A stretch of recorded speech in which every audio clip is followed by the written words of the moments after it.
for joining us for the Year 6, Year 7 transition evening for 2021. We are obviously really excited to be speaking with you this evening. So live here this evening, you have myself, Miss Hilton, obviously, and you have Mr. Moyes, who is head of the secondary school. What we also have are some videos this evening. We have a video from Miss Clark, who is our head of Year 6, and we will also have a video from Mr. McDonald, who is our head of Key Stage 3. And so both of them will go through what transition's going to look like this year.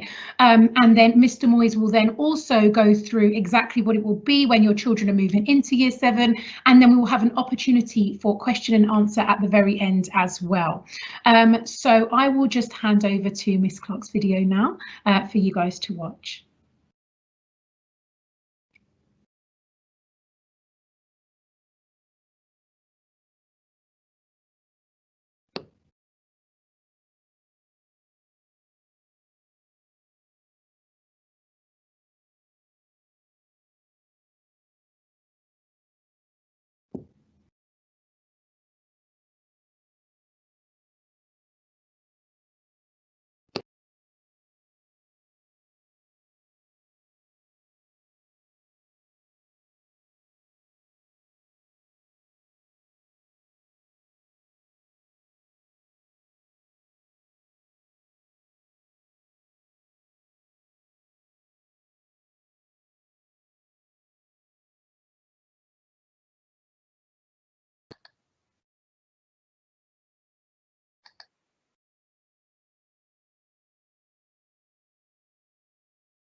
Sorry, we seem to be having a technical issue with the sound. I'll try and see if we can get that to work again.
And it's been really nice to get a chance for him to meet the children and to speak to them about the kind of basics that they're going to experience, the differences from primary to secondary school.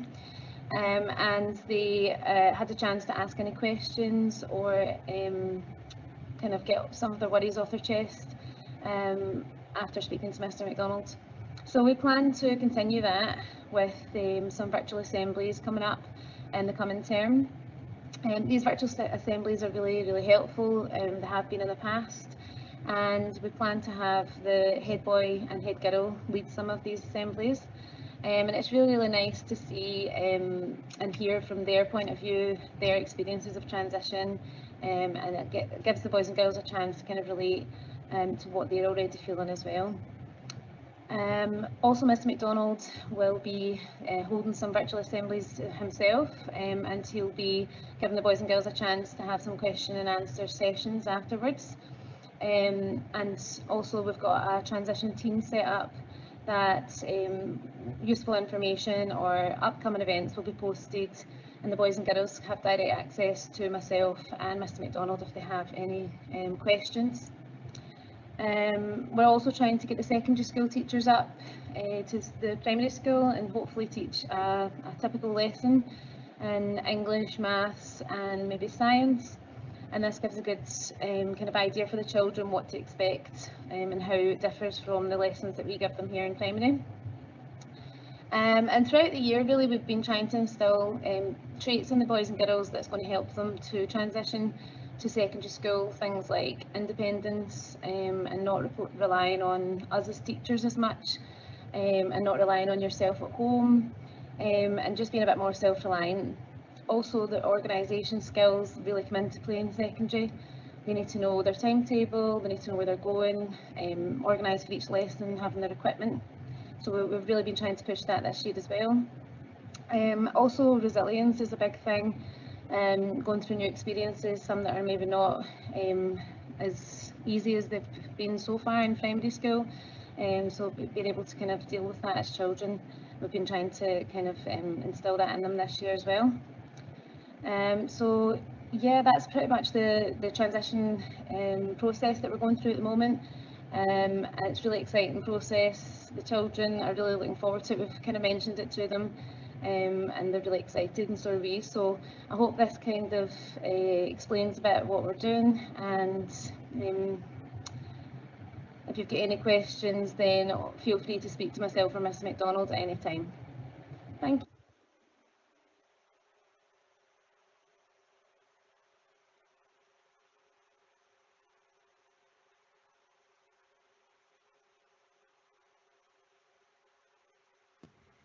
Excellent, fantastic. So that was our video from Miss Clark, who is obviously our head of Year 6. What she had started with there was she was explaining. She was explaining that Mr MacDonald has already started doing some transition meetings and meeting the children just to start to get to know them. What we're going to have now is a video from Mr MacDonald, and Mr MacDonald is going to go through what actually happens when the children move on into Year 6. And then following that, Mr Moyes will then straight away go into a kind of more detailed process of what we're doing at the moment over the next couple of weeks and months leading up to their move finally for September. So I will hand over now to Mr MacDonald. Mr MacDonald, and I'm the head of Year 7. Today I just want to talk to you a little bit about what is different when children move from the primary school up to the secondary school. At the moment, children are in their class groups in the primary school, and I'll be liaising with the Year 6 teachers about how to keep them in smaller friendship groups and then separate them into different groups as they go into secondary. So every student will go into a form, and they'll be mixed in with new students that have arrived, as well as students from other forms in Year 6. So they should be left with some of their friends from the Year 6 class that they're in at the moment, and also mixed up with some new students as well. Our school day is very slightly different. We have 3 lessons of 50 minutes, then 1 break. Then we have 2 more lessons of 50 minutes, another break, and 1 lesson before we finish the school day at 1:50. One of the biggest emphases we have in the secondary is on student independence, and we'd like to make sure that students should be organised and they're responsible for getting their bags ready, their books ready, and having their homework complete on time. And it's really important for us that they start to learn that early in Year 7, and we'll probably be a little bit stricter with them when they come up, just to make sure they get into that routine nice and early. There's different classes as well, so students will have a lot more moving around when they come into the secondary school. Every class they'll be going to with a different teacher as well. There'll be a big emphasis when they start, especially on their uniform. We'd like to make sure the students represent the school well, and that's really important to us that they present themselves well too. There is different language choices for the students when they come to secondary school. So if a student has done French at the moment, they can come up and do French or Spanish. And if they do Arabic, they'll continue with Arabic into secondary. We also have the pride and the consequences ladders. So pride is when any student is doing something really well, they will normally receive some praise in the form of a postcard or an email home to parents.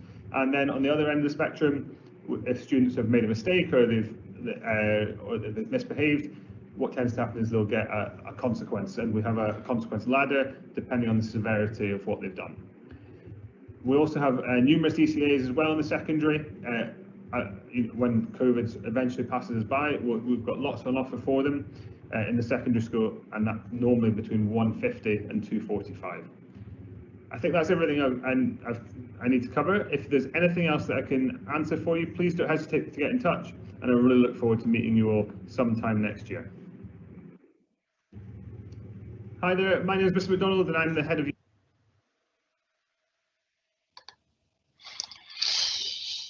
So thank you, Mr McDonald, for giving us that information and filling us in on some of the details and some of the things that are going to be happening in the transition period. What I'd like to do now is just talk through some of that in a bit more detail. So I'm Mr Moyes, I'm the head of secondary. I will have met some of you at various points, I'm sure, on the school gate or around the school at various times. Now, what I'm really excited about this year with the transition is that I'm going through it with you. My son is in year 6, as is Mrs Hilton's son, and so we're both actually in this as parents as well as teachers.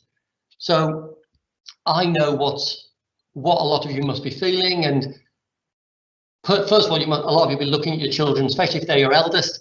My son in year 6 is my eldest child, and I definitely am looking there thinking, how is this happening? A minute ago he was crawling, and suddenly I've got this student who's about to go to secondary school. I'm also thinking, how is he old enough to be in secondary school? How is he organised enough to be in secondary school? How will he ever remember where he has to be and where his stuff needs to go, and how will he sort his bag out? So I know exactly what a lot of you will be thinking. Some of you who've got older children who've been through this process before will know what's coming, and you'll know, they'll get used to it and they'll get into it, and they'll have older siblings telling them it'll be fine. Some of your children will be really excited about the prospect of coming into secondary school. Some of them will be very nervous about it, and even though it is only across the courtyard really at Park House, it's not like in some cases where they're going to a whole different building and they're meeting, there's going to be a whole load of students from loads of other schools. It's quite a safe transition in that respect, in that the majority of our students from year 6 move through into year 7, and so the bulk of their friendship groups stay with them, and it's a familiar building. They're used to coming in. They still get to see some of the familiar faces from the year 6 and year 5 teachers around during the day, and that gives them a nice perspective on things. But we do also need to make sure that we prepare them as well as we possibly can. And myself and Mrs Hilton, we've been through this lots of times with different year groups. For me, it's the first time I've been through it with one of my own children, but it is just a process of slowly getting the students used to it. So as Miss Clark and Mr McDonald touched on, we've got various sections, things that are going to be going on. So at the minute, Mr McDonald, who's the progress leader for year 7, he's going to be going in and visiting those classes. He started that process already, so that the students get to know him and he gets to meet them, so that they know who's going to be overseeing their time in year 7, and he gets to start to meet them and sees them in their classroom and sees them when they're relaxed.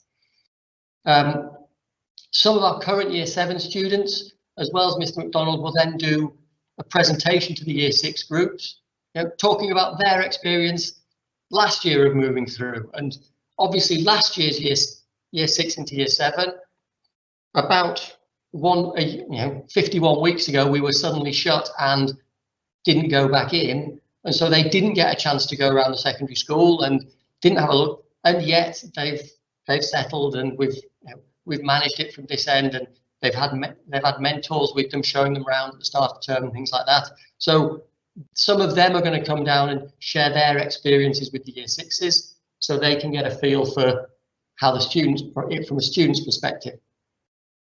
We'll then get some of the year 10 prefects to do some secondary school tours for the pupils, showing the year 6 pupils around, letting them get a bit of orientation as to where things are.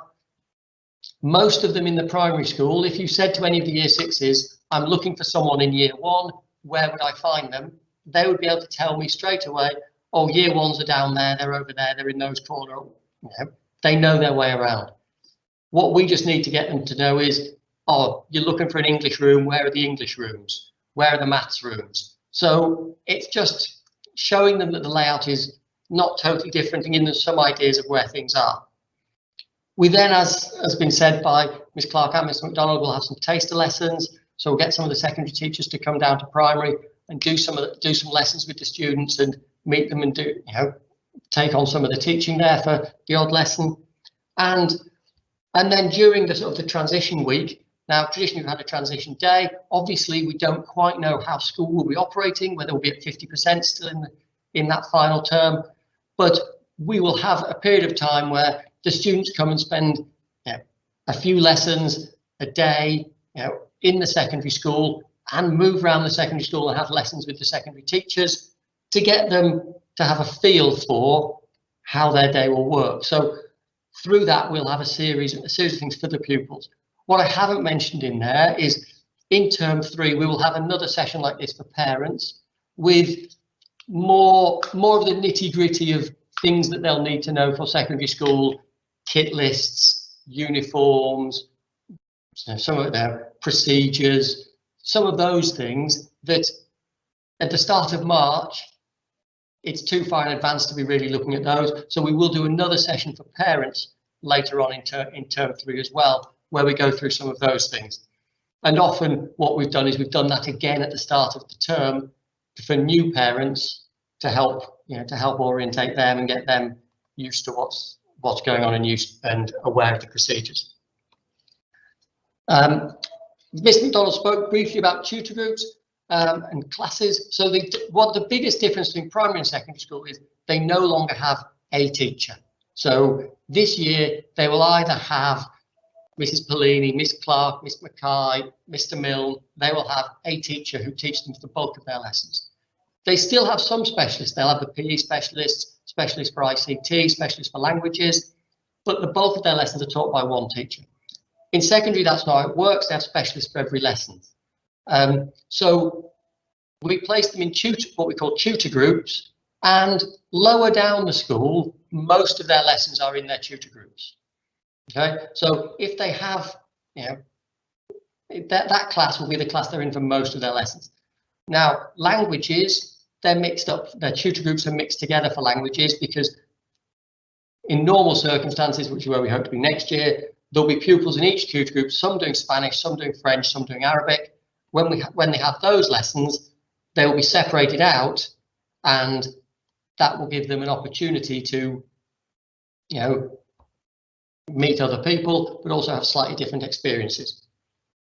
So the tutor group has a form tutor. So this is the person who they go to at the start of the day, 7:40, they arrive at school, they will go to their tutor room, and they'll have 20 minutes in their tutor base where they're registered, and the form tutor goes through routines of the day and checks they've got their equipment and helps them get organised. And so they'll be there for your first point of contact. So once we've done our staffing and our timetabling, we'll then be allocating teachers to oversee the Year 7 tutor groups, and they will work with Mr McDonald to ensure the students settle in as well as possible. So that tutor might not teach your son or daughter, but they will be your first point of contact. They will be their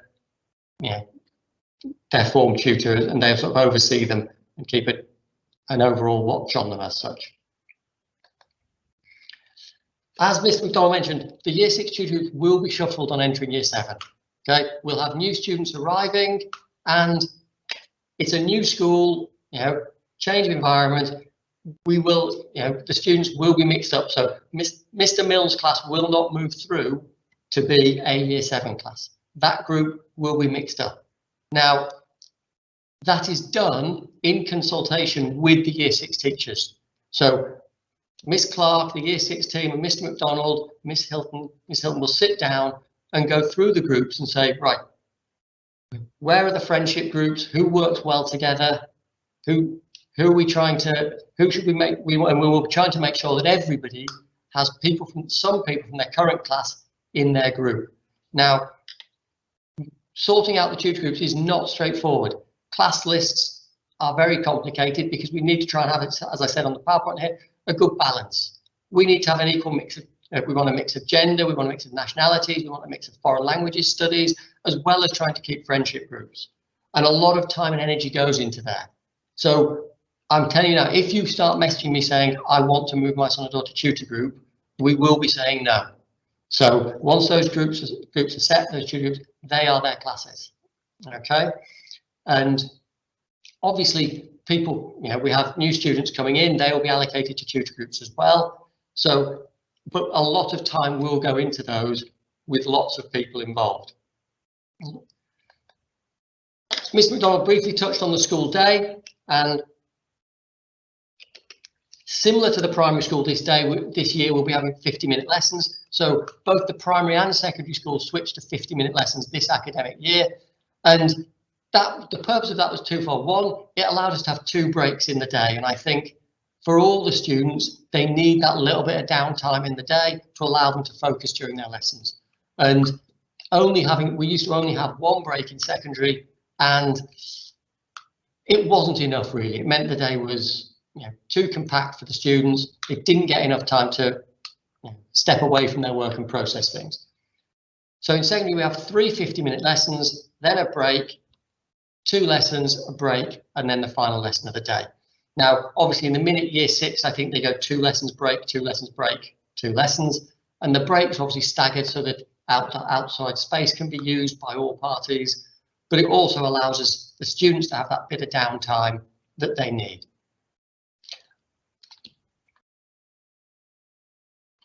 The other advantage of having the 6 periods in the day rather than the 5 is it gives a little bit more flexibility with our timetable. And trying to fit the secondary curriculum in, there's quite a lot we need to cover, and allowing those extra lessons in the week helps with that. So how things will look when they start, they will have 5 lessons of English and 5 lessons of maths. They'll then have 4 science lessons and 4 lessons a week of languages, either Arabic, French or Spanish. They'll have geography, history, computing, art, music, Qatar history, and those that do Islamic studies will have 2 PE lessons and an Islamic studies lesson, and those that don't do Islamic will have 3 PE lessons. There's also the non-Islamic students do a PSHE lesson while the students do the Islamic studies, so that we're meeting the ministry regulations on Arabic and Islamic studies. And so they will have a mix of those lessons on each day. Now, they probably will therefore have English and maths every day. It might not work out quite like that. Some students this year, they might have English twice on one day, but then not on another, just through timetabling restrictions and those sorts of things. But that's how their day will break down, or their week will break down. Now, this is just a little example of the Year 7 curriculum, just a quick overview. This is on the website, it's shared on the website, and it's just a summary of roughly what they cover, so that you can see it in science. They cover cells and organs, chemical reactions, electric circuits, reproduction, forces and energy, body systems, history. They've looked at the Romans and Norman conquests. And so it's a really sort of broad curriculum that we study at Key Stage 3. And our aim is to try and give the students as broad a curriculum as we can, so that as they move through the school, they develop a wide range of skills. And it's only later on in the secondary school, once they move up into Year 10, that they start to choose their subjects and specialise a little bit. Okay, so a lot of the stuff that they're doing in Year 7 really builds on the skills they've developed in Year 6. And Miss Clark was talking about having that a real solid grasp of times tables and number, and that's really important for them. So having those key skills, their ability to plan written pieces, their ability to look for evidence in science, their ability to use number and be confident with number, are really important when they come through into the secondary school, and they're really things to make sure that the students are confident with. The other big thing that we have a push on is literacy. We, like the primary school, we follow through with the accelerated reader program, and reading age is one of the best indicators of academic success later on in school. And if I could say one thing for you to really sort of just make sure you're focusing on with your children, it's to make sure they keep reading and developing their reading skills and are challenging themselves. So not just reading the same book over and over again, looking at the library, looking at the accelerated reader program, and trying to get books at the higher end of what they're being recommended to read, to keep challenging themselves. And as parents, we need to try and find time, even though they're year 6 and they can read, to see if we can still find time to get them to read little bits aloud to us, to check for understanding. It all helps develop those skills. Now, Mr. McDonald again mentioned language choice. So pupils that have studied Arabic in the primary school and have an Arabic passport have to continue with Arabic in the secondary school. So the ministry rules are very clear on this, and therefore our hands are totally tied on that.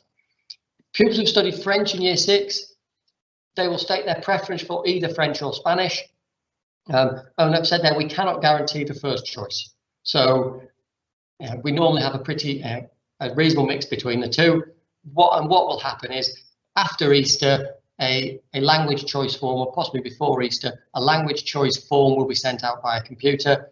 You'll have to just put the pupil's name, pupil's class, and their preferred language choice. That form will only be sent to pupils who are doing French. So the Arabic students will not get that form, because there is no choice to be made there. So if you don't get that form, that's because your son or daughter is doing Arabic, and therefore there isn't a choice to be made. Now, I've put up here about some things about GCSE and A-level results. Now, my son's in year 6. It terrifies me to even think of GCSE results. But judging by how fast primary school went, it will be upon us before we know it.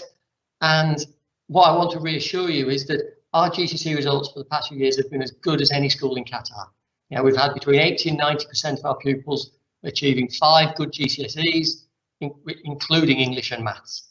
Now, traditionally schools were measured on how many students got grades A to C or A star to C. In the past year, the GCSE grading has changed, so students no longer receive an A, B, C, D, E grade in their GCSEs. They get a 9 down to a 1 grade, where 9s and 7s are the top grades.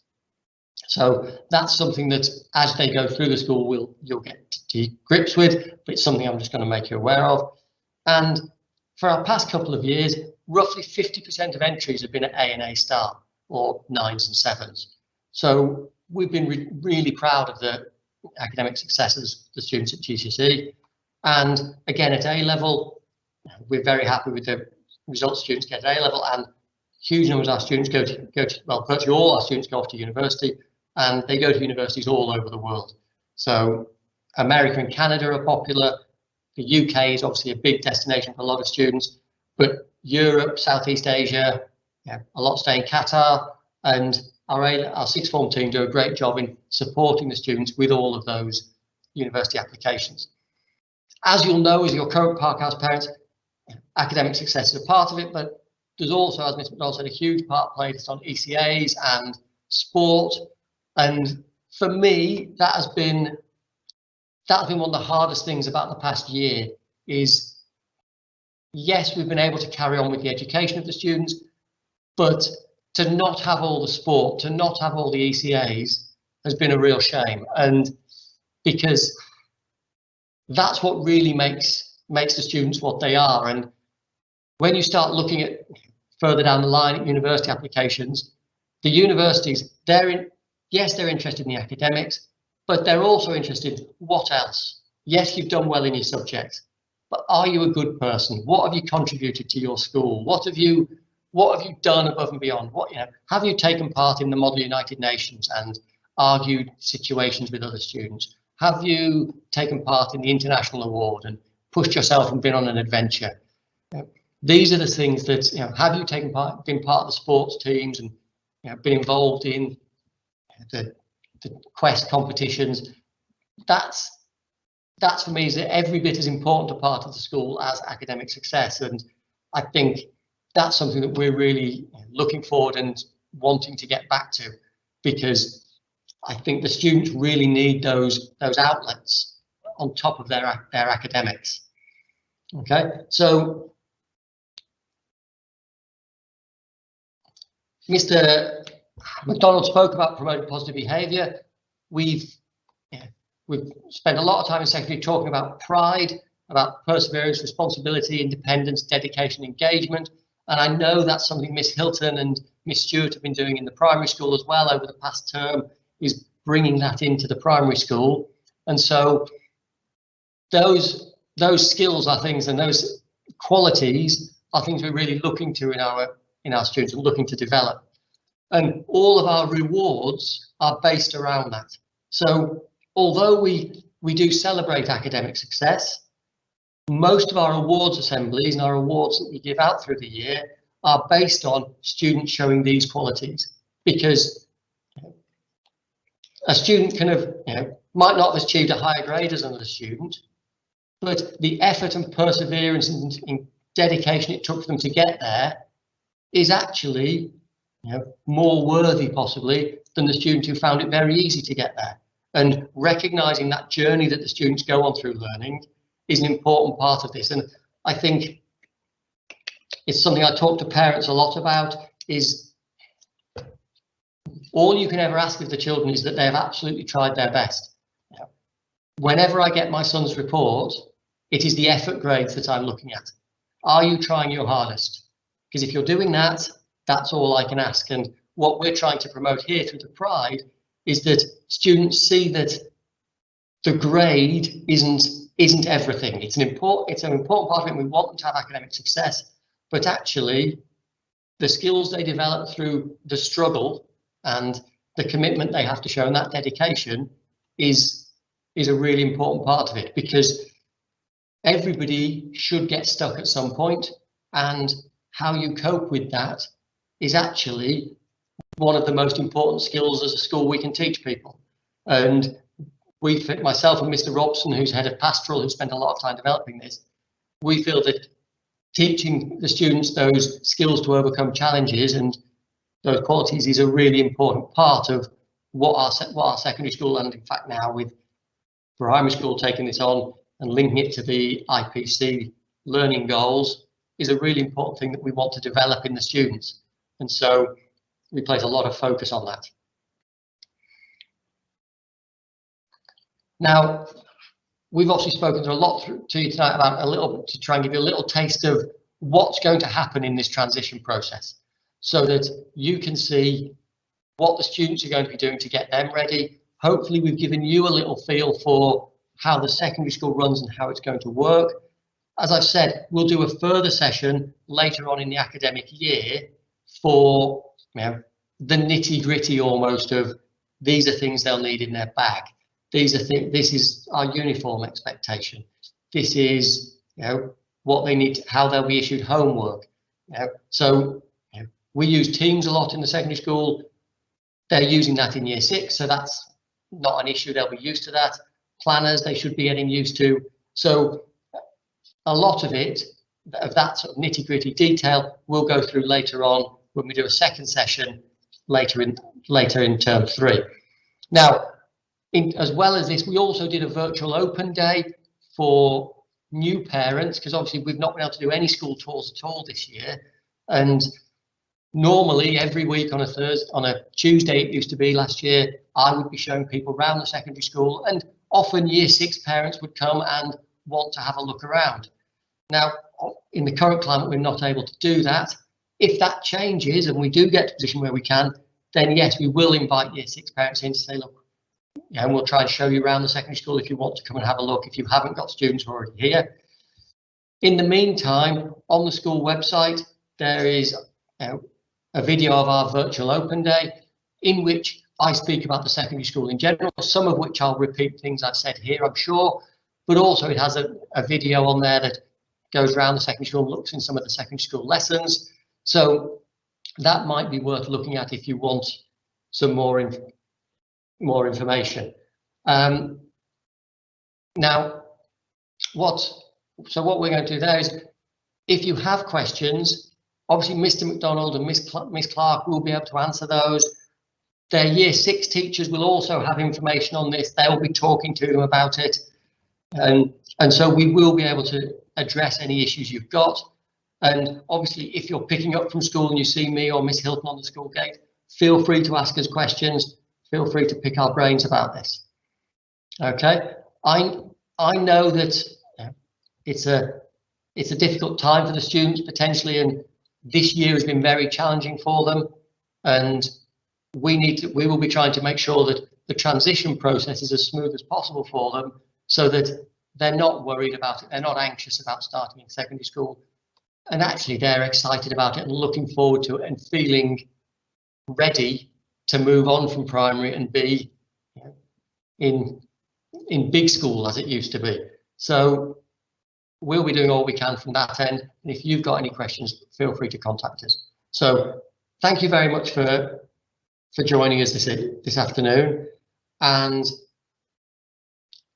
feel free to contact the addresses there, and a recording of this will be available on the school website, again in the ParkHouseConnects section on the school website in a couple of days if you want to watch it back. So sorry for the slight technical difficulty with the videos at the start, and I hope you all have a good evening. So thank you very much for your time.